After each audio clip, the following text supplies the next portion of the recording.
Hello dear subscriber, मैं आपका वर्मा महेंद्र एक बार फिर से हर्षिला चैनल में स्वागत करता हूं। जैसे कि हम लोग देख चुके हैं पिछला पार्ट, जो कि हमारा पार्ट 6 था कि समुद्र खारा क्यों है। तो समुद्र खारा क्यों है वो हमने पार्ट 1 और पार्ट 2 में जाना था।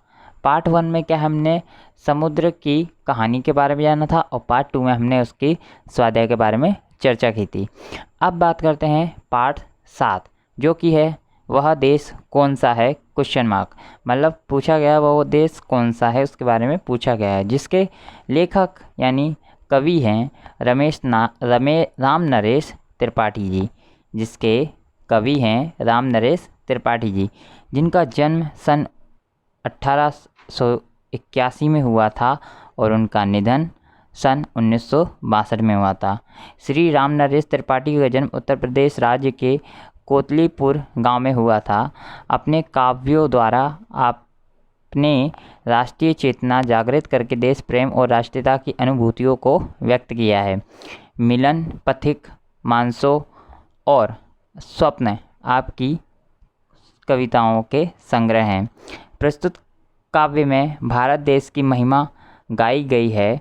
कवि ने अपने देश को अनूठा दर्शाते हुए उसकी भौगोलिक स्थिति एवं सांस्कृतिक विरासत का गान किया है।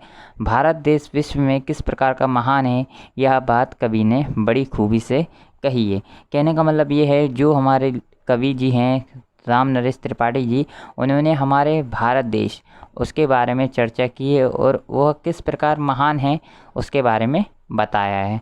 तो कुछ इस प्रकार से हम जैसे जैसे हम पंक्तियाँ पढ़ेंगे इस पाठ की, उसी तरह हम उसका अर्थ भी समझेंगे। जैसा है, पहले मनमोहिनी प्रकृति की गोद में जो बसा है, सुख स्वर्ग सा जहाँ है वह देश कौन सा है। तो कहने का मतलब ये है कि कवि राम नरेश त्रिपाठी जी कहते हैं कि मन को मोहित करने वाली प्रकृति की गोद में बसा हुआ है, जहाँ पर स्वर्ग से भी अधिक सुख, वह देश कौन सा है, वह भारत देश है। वह कहते हैं जिसके चरणों को समुद्र धो रहा है तथा जिसका मुकुट हिमालय है, वह देश कौन सा है, वह भारत है। जिसका चरण निरंतर रत्नेश धो रहा है, जिसका मुकुट हिमालय है, वह देश कौन सा है। तो वही कवि जी कहना चाहते हैं कि जिसका चरणों को समुद्र धो रहा है, जिसका मुकुट हिमालय है, वह देश कौन सा है, हमारा भारत है। अब बात करते हैं, नदियाँ जहाँ सुधा की धारा बह रही हैं, सींचा हुआ सलोना वह देश कौन सा है। जिसके बड़े रसीले फल कंद नाज मेवे सब अंग में सजे हैं, वह देश कौन सा है। कहने का मतलब ये है, कवि वर त्रिपाठी जी कहते हैं जहाँ पर नदियाँ अमृत की तरह बह रही हैं तथा जिसकी भूमि को नदियाँ सींच रही हैं, वह सुंदर देश कौन सा है। जिसके बड़े रसदार फल कंदमूल नाज मेवा जैसे सभी अंग सजे हैं, वह देश कौन सा है, वह भारत देश है। जिसमें सुगंध वाले सुंदर प्रसून प्यारे दिन रात हंस रहे हैं, वह देश कौन सा है। मैदान गिरी वनों में हरियालियां हैं लहकती हैं, आनंद में जहाँ है वह देश कौन सा है। तो कवि जी इस पर कहते हैं कि भारत की विशेषता बताते हुए कहते हैं, जिसमें सुगंधित सुंदर बच्चे दिन रात हंस खेल रहे हैं, वह देश कौन सा है। जहाँ के मैदान में पहाड़ वनों में हरियाली फैली हुई है, जहाँ आनंद ही आनंद है, वह देश भारत देश है। जिसकी अनंत धन से धरती भरी पड़ी है, संसार का शिरोमणि वह देश कौन सा है। सबसे प्रथम जगत में जो साभ्य था यशवी जगदीश का दुलारा, वह देश कौन सा है। तो कहने का मतलब ये है, कवि जी यह कहते हैं कि जहाँ की भूमि धन धान से भरी पड़ी है, संसार में सर्वश्रेष्ठ सर्वोत्तम देश कौन सा है। इस संसार में सबसे भय और यशस्वी देश है, जो वो ईश्वर का भी प्यारा देश है, वह देश कौन सा है, वह देश भारत देश है। आगे अब देखेंगे, सबसे प्रथम जगत में जो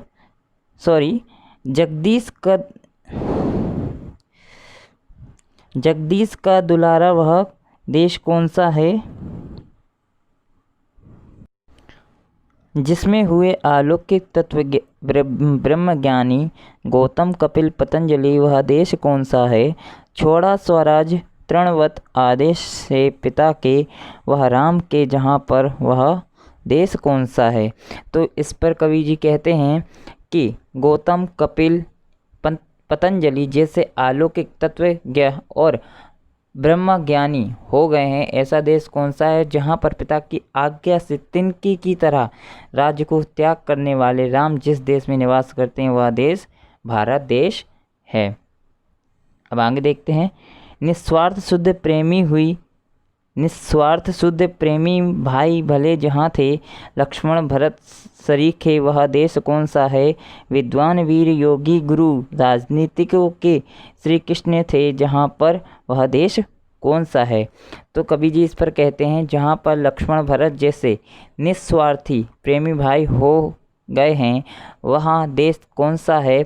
जहाँ पर विद्वान वीर योगी गुरु राजनीतिक श्री कृष्ण हो गए हैं, वह देश भारत देश है। विजयी बलि जहाँ के बेजोड़ सूरमा थे, गुरु द्रोण भीम अर्जुन, वह देश कौन सा है? जिसमें दधीची दानी हरिचंद्र कर्ण से थे, सब लोग का हितैषी, वह देश कौन सा है? तो इस पर कवि जी कहते हैं कि द्रोणाचार्य भीम अर्जुन जैसे विजेता बलवान योद्धा रह चुके हैं, वह देश कौन सा है? जहाँ हरिश्चंद्र दधीची जैसे दानी हो चुके हैं, ऐसा देश कौन सा है? वह देश भारत देश है। वाल्मीकि व्यास ऐसे जिसमें महान कवि थे, श्री कालिदास वाला वह देश कौन सा है? निष्पक्ष न्यायकारी जन जो पढ़े लिखे हैं, वे सब बता सकेंगे, वह देश कौन सा है? तो इस पर कवि जी का बड़ा ही प्यारा उत्तर आता है कि जहाँ पर वाल्मीकि व्यास कालिदास जैसे महान कवि हो चुके हैं, ऐसा देश कौन सा है? तो वह देश भारत देश है। निष्पक्ष न्याय करने वाले जो लोग पढ़े लिखे हैं, वे सब बता सकते हैं कि वह देश भारत देश है। तो अब हम बात करेंगे इसके शब्दार्थ की। शब्दार्थ में जो कि है मनमोहिनी यानी मन को मोहित करने वाली, रत्नेश यानी समुद्र यानी रत्नों का स्वामी, सलोना यानी सुंदर, शिरोमणि मतलब श्रेष्ठ या सर्वोत्तम, यशस्वी यानी कीर्तिमान या जिसका यश बहुत फैला हुआ हो, फिर अलौकिक यानी दिव्य, दृढ़वत यानी तिनके के समान, सूरमा यानी वीर योद्धा, हितैषी यानी भला चाहने वाले या चाहने वाला, दूजा यानी दूसरा, निष्पक्ष यानी पक्षपात या रहित, सुधा यानी अमृत और अनंत यानी अंतहीन, और बेजोड़ यानी अद्भुत या जिसके समान और कोई ना हो।